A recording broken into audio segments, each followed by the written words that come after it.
Welcome to this lecture. Today we are going to deal with these topics little quickly but in detailed approach. My name is Gunjan Subedi and as always I'll be guiding you in this topic with practical explanation and examples when necessary. Before starting, let me kindly remind you to subscribe to my Lean University, which is my initiative to deliver free and quality professional education to your screen. We all do business with one principal goal.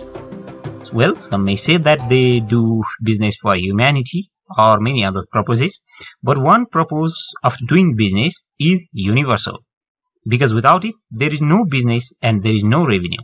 That's revenue growth. And to monitor the revenue, we have a key performance indicator, revenue growth rate, which is one of the main key performance indicators to assess the growth of any business. If the business growth is the goal, key performance indicator is revenue growth rate. To have a clear picture of revenue growth, it should be compared with same length time frame.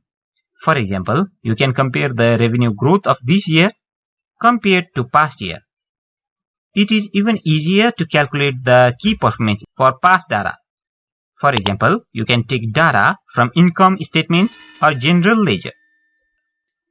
Before ending this lecture, let me remind you to join my Lean University's premium membership and enjoy a total free access for limited time inside my Lean University's online library and get tons of free courses, free books and lecture topics on project management, Lean and Six Sigma, operations and supply chain, productive and preventive maintenance, quality maintenance, data science, industry and sales management, agile and scrum, Kaizen or continuous improvement, and much more totally free.